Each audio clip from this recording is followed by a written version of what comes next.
Of course, many people in the investment universe they don't have the goal of maximization. They don't want to maximize capital growth. What they want to maximize is, for example, reliability, calm, not to worry about it. Most investment money goes for things that advertise their lack of profitability. And what they advertise is the reliability. There's such a huge demand for German state bonds that they pay a negative interest rate. Why would anybody take money and put it in a negative interest rate?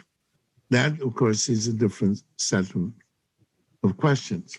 And why does the European Central Bank consider itself as doing a good job, even though you have negative interest rates?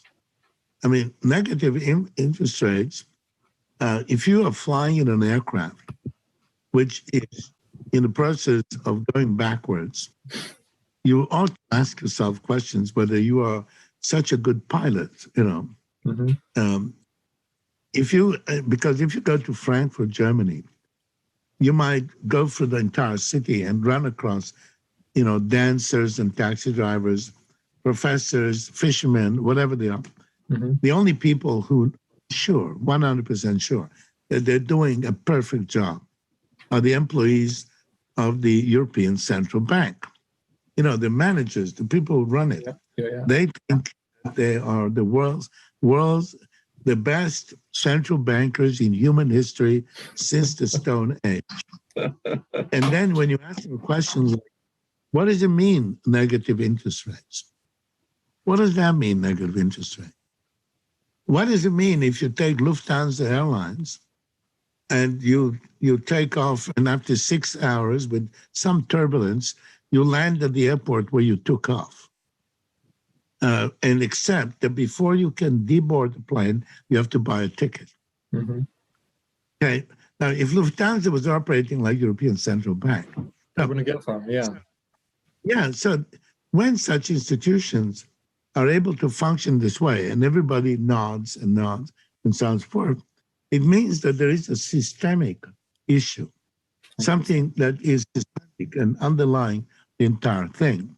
And again, when you go to Chancellor Merkel and you say, look, you're the Queen of Germany, and in your kingdom, there are some peculiarities. For example, I happen to be a retired flower seller, and I'm not a gambler. Do I look like a gambler? No. But, Frau Merkel, I am not a gambler. And I'm not an adventurer. And I have saved these money here. You see this? Yeah. I have 1,000 euros. I've worked hard and I've saved this money. And if I go to my local bank, apart from slapping me around, so if I'm a bank robber, they'll be polite because I have a gun. But since I am a depositor, they slap me around the face and then they charge me money to deposit money. And you ask Chancellor Merkel says it's not my department. Yeah. Right? Again, so you boarded this Lufthansa airplane, you took off, a lot of fuel was used, you land in Lufthansa and they won't release you from the flight unless you buy a ticket. And to Lufthansa management, and they'll say to you, of course, well, why did you take this flight? And this European Central Bank, people have taken this flight every day. So investors, when they see this, must realize that these stories never end well. No. They never, ever end well.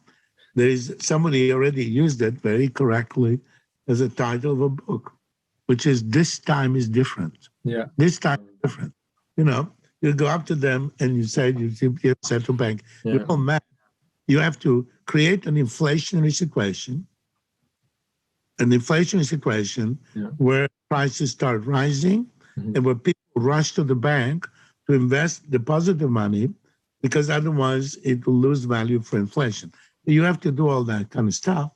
If you're an individual investor, you will not be protected by the fact that everybody else will sink.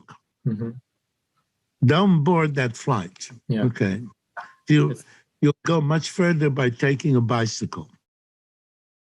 If you'd like to hear this interview in its entirety, then head on over to SoundCloud, YouTube, Spotify, Apple Podcast, or any other major podcast platform and search Four Corners Podcast.